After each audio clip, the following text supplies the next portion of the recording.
The name that was forgotten and started appearing in every mirror in the house.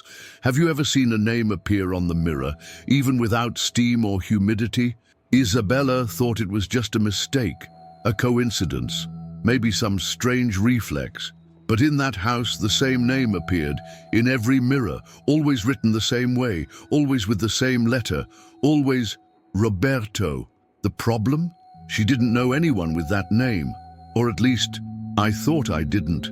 What Isabella didn't know was that that name was linked to a secret buried by her own family, and that by ignoring a simple note from her grandmother, she broke a pact made decades ago.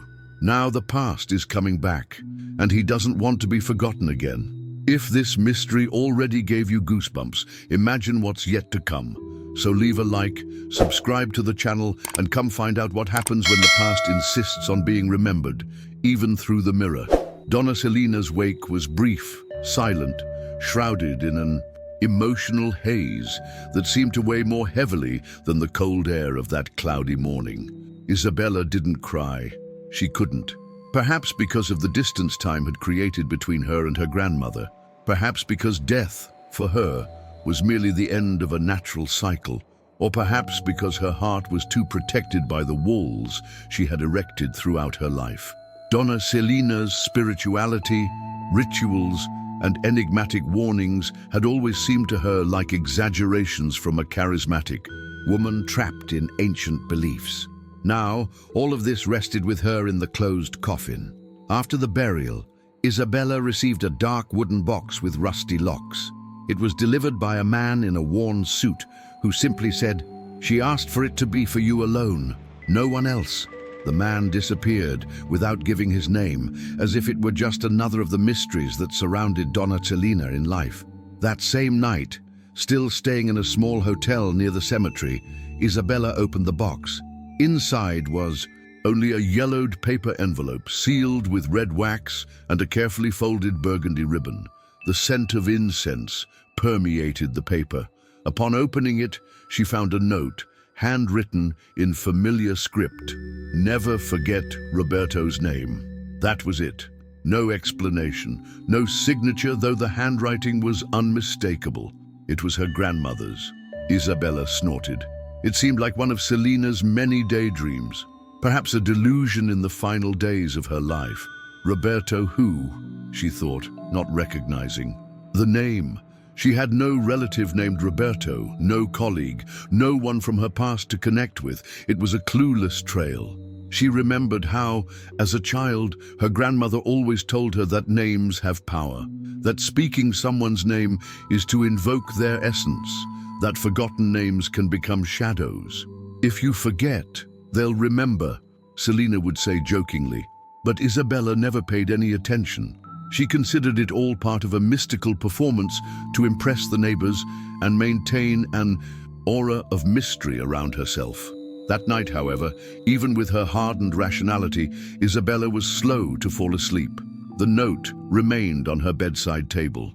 As the hours passed, the name Roberto began to hammer in her mind. No images, no context, just the sound, Roberto, repeated like a subtle echo. She turned onto her side, put the pillow over her head, but it was no use. The name returned, like a memory that didn't belong to her, trying to make itself heard again. In the middle of the night, she dreamed of her grandmother's voice calling her name from the end of a dark hallway. Isabella followed her, feeling her way along the walls. When she finally reached her, she saw only her silhouette in front of a mirror. "You forgot," her grandmother would say, her voice breaking, and in the mirror, written in dripping blood, appeared Roberto. Isabella woke up in a cold sweat. The next morning, he tossed the note back into the box and locked it. "Nonsense," he muttered. He showered, packed his things, and headed for the house he had now inherited. Though hesitant, he was determined to move. It was what Grandma would have wanted, and a chance to start over. But what Isabella didn't know was that by ignoring the note, she had made her first mistake, and that the forgotten name wasn't waiting to be remembered. It was already waking up. The key to her grandmother's house was cold, ancient, with crooked teeth that looked hand-carved. Isabella turned it in the lock with some effort. The door creaked as if waking from a deep sleep. As she entered, the familiar scent of dried rosemary and burning candles enveloped her, bringing an uneasy feeling of nostalgia and strangeness at the same time. The house was large for an elderly woman, but Donna Selina insisted on living there until the end. It was a single-story building with thick walls, dark wood floors, and tall windows covered by heavy curtains. Tapestries and images of saints mixed with symbols of Afro-Brazilian religions, and books on mediumship and spiritual protection were scattered throughout the room. Her altar, as she called it, remained set up. Crystals, tarot cards, small vials of colored liquids, and a round mirror covered with a black cloth. Despite everything appearing clean and organized, Isabella felt a density in the air, a silence that wasn't just an absence of sound, but a contained presence, as if the house were breathing in disguise. That first night, Isabella tried to convince herself she was just tired. She drank some wine, turned on a relaxing playlist, and allowed herself to explore the rooms. In the master bedroom, her grandmother's old closet still held a few clothes, long dresses, headscarves, hand-embroidered coats. Everything smelled of camphor and age. A porcelain doll with wide eyes and an antique dress sat in the armchair next to the bed. Isabella picked it up, studied it for a moment, and then, uncomfortably, placed it inside the closet, slamming the door shut. In the bathroom, the atmosphere was even stranger. The mirror fogged up easily, even without the shower running. The tile was slightly cracked in one corner like a scar. When she lay down to sleep, the feeling of being watched wouldn't leave her. She considered playing background music, but preferred silence. She wanted to face it. Then, in the middle of the night, the bathroom door slammed shut. Isabella woke with a start at the loud bang. She jumped up and walked into the hallway. The lamp flickered. When she entered the bathroom, everything seemed calm, but the air was colder, much colder. She reached for the switch, turned on the light, and noticed that the mirror was crooked, as if someone had pushed it hard. The next day, more subtle events began to occur. Pictures that had been aligned in the morning appeared tilted at night. The water from the filter would flow on its own, even with the knob locked. The bathrooms in the house, all of them, seemed particularly affected. There was always a feeling that someone had just left, like a light mist in the air, with no one there. Isabella began photographing everything, recording objects out of place. She thought of herself as a researcher, trying to find logic where there was only unease. He began avoiding certain rooms at night, especially the master bathroom, where the mirror seemed to reflect more than it should. She was trying to maintain rationality, telling herself it was stress, grief, exhaustion, that old houses have their own creaks, that doors move in the wind, and that crooked mirrors mean nothing. But deep down, something deeply bothered her, the feeling that she wasn't alone. Not in the physical sense, but as if the house held vivid memories, a presence that watched silently, lurking, as if the house's eyes were made of mirrors, and in each reflection, a name she still refused to remember was already preparing to appear. The third day in the house was quieter than the previous ones. Isabella woke to morning, light streaming through the gaps in the heavy curtains, but the room seemed trapped in darkness. The wall clock, which always kept time with obsessive precision, had stopped at 3:17 a.m., a moment she only realized after noticing how late it was, even though the hands remained motionless. After a quick coffee, Isabella decided to ignore the strange signs. She needed to adapt. She lay on the couch with her cell phone, trying to respond to her backlog of emails, but the internet was constantly fluctuating and down. She turned on the television, but the screen went blue, then black, then hissing, as if the house also wanted silence. She turned everything off. She tried to read a book, but she felt restless, as if something was watching her from the ceiling, from the corners, from inside the covered mirrors. Late in the afternoon, she decided to take a hot bath to relax. The master bathroom, despite the constant discomfort, was still the most comfortable. She removed the black cloth, covering the circular mirror over the sink, already irritated by her own superstition of keeping it as her grandmother had left it. "Enough with the paranoia," she muttered. He stepped into the shower, letting the water run down his shoulders, trying not to think about anything. For a few minutes, the sound of the water drowned out everything. No popping, no presence, nothing. He was finally beginning to calm down until he heard a dry noise, like a fingernail scratching glass. She opened her eyes, but saw nothing, only steam forming in the air. The bathroom mirror was beginning to fog up, even though it wasn't directly exposed to the steam. She thought it was strange, but continued her shower, now more alert. When she turned off the water, silence enveloped her again. But something in the air was different, dense, electric. He grabbed the towel and began to dry himself. Looking up at the mirror, he noticed something was there. In the center of the fogged glass, a word had been written with a finger from the inside out. Roberto.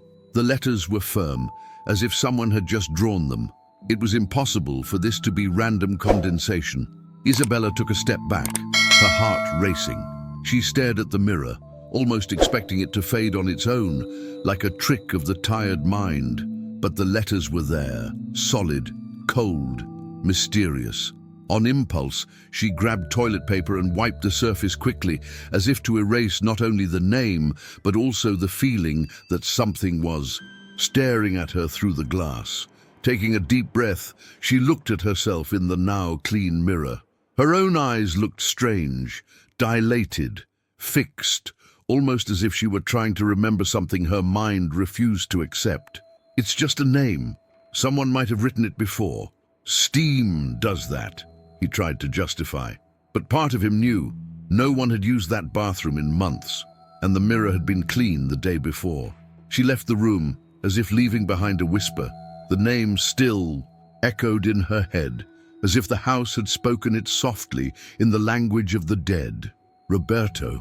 That night he tried to sleep in the guest room with the lights on. His grandmother's note, previously tucked away in the box in the closet, now sat on his dresser, as if someone had taken it and left it there. The envelope was still sealed, but the paper inside was paler, more worn. When she turned off the light to rest, she saw a shimmering reflection coming from the hallway. The closet mirror, which was always covered, now showed a vague figure behind her, an indistinct shadow. When she turned, there was nothing, but when he looked in the mirror again, he didn't see his own reflection, just the empty room, and in the center, the name written again, Roberto. Isabella woke before sunrise, her hair plastered to her forehead and her heart pounding.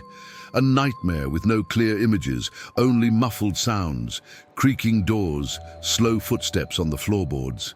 And, in the background, a male voice, whispering her name. When she sat up in bed trying to catch her breath, the first thing she saw was the vanity mirror, clean, steam-free. But there, impossibly, the name Roberto was there again. This time, there was no fog, no sign of moisture or dust. The name seemed to have sprouted from the mirrored surface, as if it were beneath the glass, etched into its silvery soul. A shiver ran down her spine. Isabella approached hesitantly. She ran her finger slowly over the R. Nothing came out. It was as if the mirror had absorbed the name. He threw a sheet over the dresser and left the room without looking back. In the kitchen, opening the microwave to heat up some coffee, he was so startled that he dropped the cup on the floor. In the reflection of the metal door, between the shadow of his arms and the outline of his face, was the name again, Roberto. It was the same writing pattern, as if a single entity were signing every possible corner of the house. Little by little, Isabella began to notice the pattern, the reflections, always in reflections, never in walls, paper, or the floor. It was as if the name only existed when someone dared to look at their own reflection, in the glass of the hallway window, in the switched-off television, in the laptop monitor, in the bucket of water, even in the metal spoon lying on the floor. Roberto, Roberto, Roberto. Isabella tried to pretend it was the result of stress, a sequence of coincidences, or some kind of unresolved emotional crisis. But inside her, something had already changed. That house wasn't just an inheritance. It was a portal, a trap, or perhaps a living mirror. In the early afternoon, she decided to go out for a break. She went downtown, drank coffee in silence, and even allowed herself to laugh at a silly video on her phone. But when she accidentally opened the front camera, he was there again, in the background behind her, written on the window of the parked car, Roberto. His heart sank. The persecution wasn't just inside the house. Returning home at dusk, he found the box containing his grandmother's note lying on the living room floor, the lid ajar. And the envelope, the one containing the only message Donna Celina had left, now completely empty. The paper that had previously read, "Never forget Roberto's name," was blank. The text had disappeared, as if the warning had dissolved when it was not heeded. Isabella's phone vibrated frequently, but she began to ignore the messages and turn off the notifications. Friends asked if she was okay, if she was back to her routine. She responded with emojis and vague phrases. She felt no one would understand, no one would believe her. Not even she knew if she was truly experiencing this, or if her mind was betraying reality. That night, she locked every mirror she could find. She covered the one in the living room with black cloth. She turned the one in the bathroom to face the wall. She threw a quilt over the one on her vanity. And yet, before she fell, asleep, she saw something written in lipstick on the bedroom window. "You promised to remember." It wasn't just a name anymore. It was a lament, a demand, a soundless voice wanting to be heard. With trembling hands, Isabella knelt before her grandmother's altar, lit a white candle, and tried to repeat one of the prayers she'd seen Donna Celina say so many times.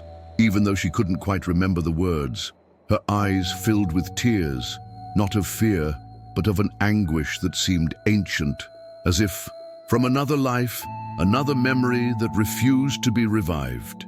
At the end of the improvised prayer, he looked at the flickering flame of the candle and saw behind it, reflected on the wall, a motionless shadow.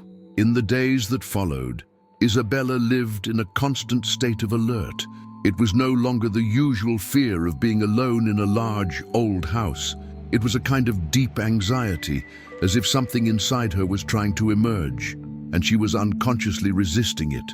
The manifestations became more subtle, but more intense in meaning. Now it wasn't just her name that appeared in the reflections.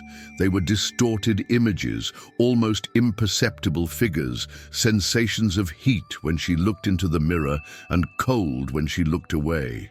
The world seemed upside down. She no longer knew if it was she looking into the mirror or if the mirror was patiently watching her. One night, exhausted, she lay down on the sofa and fell asleep without realizing it. She dreamed of a different, yet strangely familiar house. Small windows, a dirt floor, a white sheet blowing in the wind, and sitting beside a door, a man with his back to her. He didn't turn. He just whispered something inaudible. The sound came muffled as if through water, and even without seeing his face, Isabella knew he knew her. He woke with wet eyes, a lump in his throat.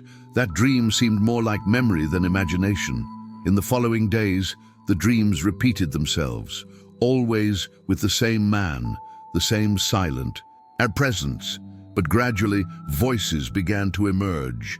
A muffled argument, a woman's screams, the name Roberto being called and then silenced, a door being locked, and then a child's cry. These images came in flashes throughout the day as well, as if her mind were trying to piece together long erased pieces. A familiar feeling invaded her chest. Abandonment, confusion, a beloved presence gone, like an emotional cut that had been hastily stitched together but never truly healed. Amidst the mental turmoil, Isabella began to rummage through her own childhood. She pulled out old photo albums stored on a shelf in the living room. Most of them showed her and her grandmother, at religious festivals, birthdays, afternoons in the backyard. No images of her father, almost none of her mother, and a gap between the ages of 2 and 6, no photographs, no notes. Pulling out a deeper box, he found a diary of his, dated when he was 7. The first pages talked about school, toys, his fear of thunder, but a note at the end caught his eye. It was a crooked, unsteady scribble. "Today, I heard the name I can't say again. Grandma told me to forget it, but I remember his hug." Isabella felt her legs weaken. He ran to his grandmother's altar, where days before he had lit a candle in despair. He moved objects, lifted the cloth covering the round mirror, and noticed that behind it there was a small opening in the wall, a compartment of sorts. Inside, he found a cassette tape with a faded label and the word "Shadows" handwritten on it, and next to it, an old, almost faded portrait of a child in a man's arms. It was her, and the man, with dark eyes and a soft smile, was a stranger, but her heart skipped a beat. There was something in that look, a tenderness, a connection, something visceral. Turning the photo over, she read the dedication, written in the same handwriting as Donna Celina's note, "To my little flower. Never forget that he loved you, even when he had to erase his name." The weight of that sentence fell upon her like an emotional avalanche. What her mind had buried for so many years was about to be released. The forgetting ritual wasn't just symbolic, it had been real, performed by her grandmother to protect her. But from what? Or from whom? That night, she slept without turning off the lights. But even so, the dream returned. Only now, the man was staring at her. For the first time, he turned slowly and whispered with a pained look in his eyes, "Do you remember?" Isabella spent the next day immersed in silence. She avoided mirrors, screens, any surface that might reflect back. Even so, she felt the eyes of the house still upon her, as if the name now hammering in her mind, Roberto, had taken root in every room, in the objects, in the wood flooring, in the wind that blew through the window cracks. It wasn't just a memory, it was a presence. With the photo in hand, the portrait of that man who now seemed so close and yet so absent, she sat on the living room floor and opened the boxes containing her grandmother's belongings again. Among the scarves, jars of herbs, and candles wrapped in red cloths, she found an old notebook with a leather cover darkened by time. On the first page, a note in firm handwriting, "Spiritual Diary of Donna Celina, Rituals of Protection, Silencing, and Forgetfulness." Isabella felt a chill run down her spine. This wasn't just an ordinary diary. It was a grimoire, a meticulous record of the spiritual practices her grandmother performed, not as superstition, but as a profession. Leafing through the pages, she read accounts of healings, prayers for protection, and finally came to a chapter marked with a small twig of dried guinea, the ritual of the veiled name. The text described in disturbing detail an ancient process. It was used when a memory brought deep suffering and could not be erased by the mind alone. Through symbolic elements, fire, blood, a mirror, and a name, the ritual allowed the spiritual silencing of a living memory, not to destroy it, but to put it to sleep in the heart and soul. The name was central to everything, and once forgotten, the bond was severed. Below the description, a personal observation. "I used the ritual with my granddaughter. Roberto, her father, became dangerous after the pact was broken. I needed to protect her, even if it meant erasing him from her history. But his spirit is restless. If she remembers, he will return." Isabella read the sentence 3 times, her heart pounding in her chest like a drum. Her mind tried to process what she was reading, but the revelation hurt as if it were tearing something apart. Roberto was her father, a name that had been buried, not just by pain, but by magic. Random images began to form, her still a child, being held in the lap of a man singing softly, the smell of cigarettes mixed with lavender, a tickling laugh, a scream, Grandma taking her from his arms, carrying her hurriedly out of a dark room, and the muffled phrase, "He broke the pact. He's not the same anymore." But what was this pact? What kind of man had his father become? Why did they have to erase him? Questions piled up, choking his breath. Suddenly the sound of shattering glass came from the kitchen. Isabella ran there and found the mirror on the wall, the one hanging near the fruit bowl, completely cracked. The cracks formed something resembling a letter, a crooked, twisted R, as if the mirror itself were screaming in despair. Beside the shards on the floor, a cassette tape, the same one he'd found days earlier, was now open, the magnetic strip loose, as if it had been forcibly pulled out. But there was something stuck to the inside of the box, a crumpled, aged piece of paper with a child's drawing. It was a child, holding the hand of a man with long arms and dark eyes. Beside it, a single word written in tiny letters, "Daddy." Isabella fell to her knees, overcome by a cry that wasn't just hers. It was an ancient lament, hidden beneath layers of silence and protection. The pain of absence finally found a name, a face, and a sound. The altar candle lit itself. The flame flickered and cast a shadow on the wall. And then she heard, very close to her ear, the same voice that echoed in her dreams. "You promised me that you would never forget." Night fell heavily over the house, as if the sky had forgotten to breathe. The silence wasn't natural. It was the kind of silence that precedes something that creeps in. The shadows, waiting. Isabella knew it. She felt it in her skin, in the pit of her stomach. It was as if every wall in the house now knew her name, and the name of the one she had forgotten. Sitting in the living room, still holding her grandmother's diary, the weight of the truth began to suffocate her. The torn cassette tape, the broken mirror, the candle burning by itself, and above all the phrase that wouldn't leave her mind, "He broke the pact." But what pact? He reread Donna Celina's notes. Roberto wasn't evil, but he opened himself up to things he shouldn't have. He made promises in exchange for power. He thought he could control. He couldn't. What came with him wasn't just his. The rest of the text was blurred by a dark stain, like dried blood or spilled ink, and just below, the only way to contain him was to silence the bond. Isabella staggered to her feet. She needed answers. She climbed to the attic, a place she rarely entered. The latch creaked with resistance, and the smell of mold and old wood filled her nostrils. Among the old trunks and unlit candles stood a different trunk, with rope locks and a Latin inscription carved into the wood. Power in name, bond in oblivion. By name, the power. In oblivion, the bond. He cut the rope with a pair of rusty scissors. As he opened it, he felt a draft of cold air rise from the bottom of the box. Inside, she found an altar cloth with the name Roberto embroidered in the center, covered in symbols she recognized from her grandmother's books.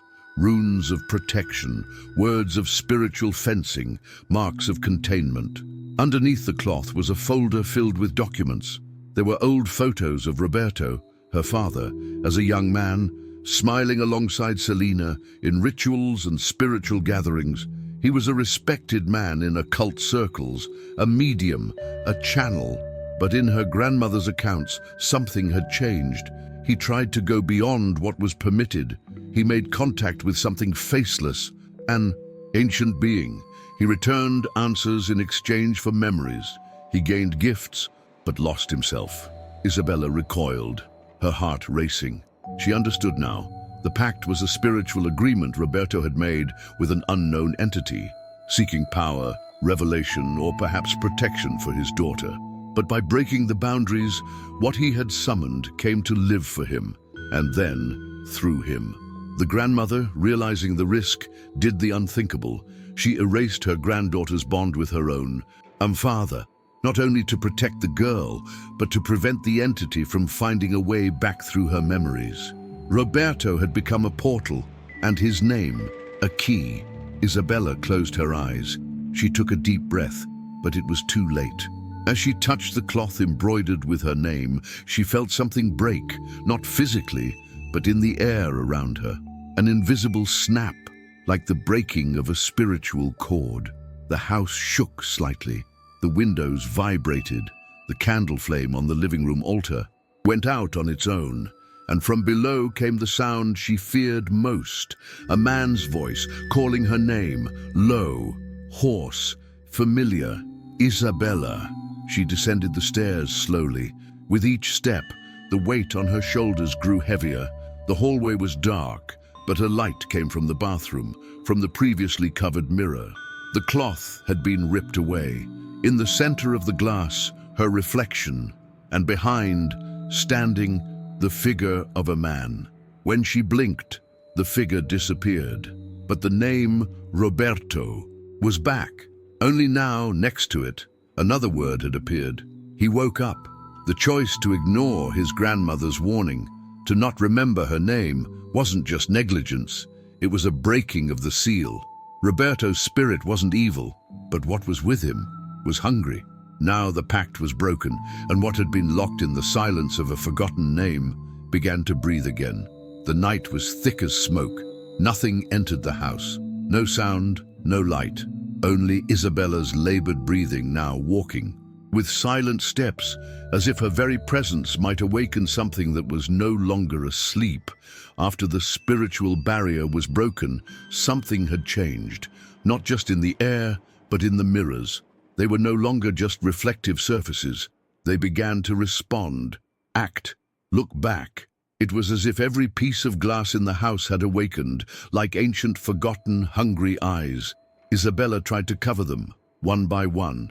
She used sheets, black cloths, newspapers. He even broke 2 mirrors with a candlestick, but the shards, instead of relief, brought unease. Because even shattered, they continued to reflect. And worse, what they reflected was no longer her. That night, when she entered the bathroom, she noticed something different. The mirror, which she swore she'd covered, was clean, spotless. No marks, no rags, nothing. Just her reflection, or almost. His reflection smiled. Isabella, petrified, didn't move a muscle, but her reflection smiled. A slight smile at first, then a wider one. Mocking, as if mocking her, as if to say, "Now you see me." "Stop," she whispered, staring at herself. The reflection followed suit, but with a delay, a second too late, like an over-rehearsed actor who misses the timing of a scene. This was no longer a coincidence, nor a trick of the light. The reflection was no longer passive. It was a consciousness. She staggered out of the bathroom, locked the door, and leaned against the wall. Her breathing was labored. She felt the world spin around her. But before she could regain her composure, she heard a noise coming from the living room. The wall mirror, the largest in the house, was missing its sheet, and in the center of it, the reflection of the hallway showed someone standing motionless. It was the man. Her face was still invisible. The shadow covered almost everything, but the silhouette was the same as in his dreams. Broad shoulders, dark hair, head slightly tilted, and he was looking straight at her image. Isabella looked away, but her own reflection in the mirror didn't look away with her. She turned, but her reflection remained fixed, staring at the figure behind her, as if frozen, or worse, as if it were disconnecting from her. It was then that he whispered, not into the air, but into the mirror, as if the sound originated from the glass. "Do you remember now?" The voice wasn't threatening. It was melancholic, sad, like someone who's waited a long time. She tried to move closer, but the reflection moved away. Her reflection took a step back while she stood still, and in that moment everything shattered. The mirror cracked slightly in the center, and from the crack oozed a drop of something dark, thick, impossible to be vapor. It was like aged blood seeping from the solid surface, as if the mirror itself were bleeding. Isabella screamed and ran away, locking herself in the room. But there, the vanity mirror was also clean, and on it, written in letters as long as claws, "The reflection is just the beginning."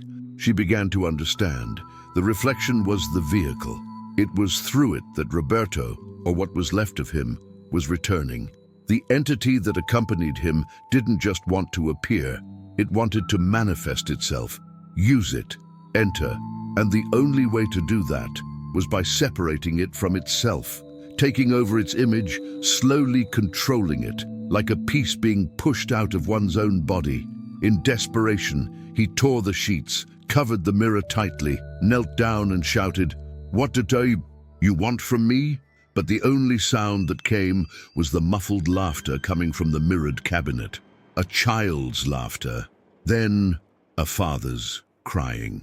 The closet door opened a crack, and in the reflection that still escaped through a crack, Isabella saw something impossible. Herself, sleeping, standing up with her eyes open.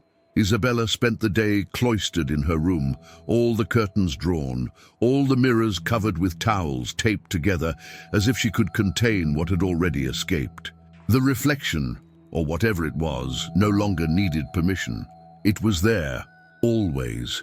Even when she couldn't see it, it saw for her. With each passing hour, Isabella felt weaker, as if a part of her was being sucked away, drained by a force growing in the corners of the house.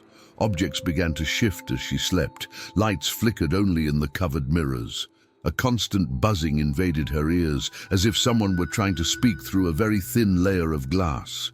It was like living between two worlds, one physical and one where reflexes ruled. In the early morning, she was awakened by a dull sound. The hallway mirror had fallen. When she opened the door and peeked in, she saw the entire glass on the floor. But the scariest thing wasn't the broken mirror. It was that its reflection was still intact. Her reflection was still there, staring into the house, even with the mirror in pieces. At that moment, Isabella understood something profound. She could no longer run away. The forgotten name had already been completed within her. The bond was re-established. The broken pact had released not only Roberto's memory, but the pain that had been locked away with him. And the entity, that which had come with her father, was not satisfied with memories. It wanted presence, it wanted a body. But there was something else, something subtle, buried between the pages of her grandmother's diary. A final entry she hadn't yet read.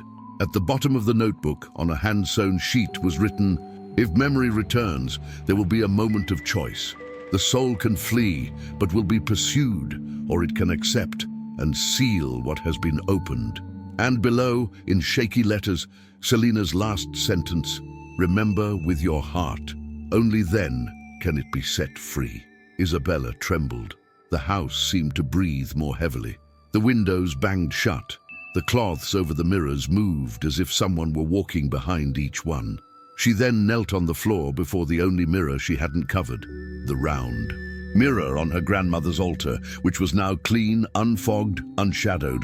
For the first time, it reflected only her, but there was something different about her own eyes.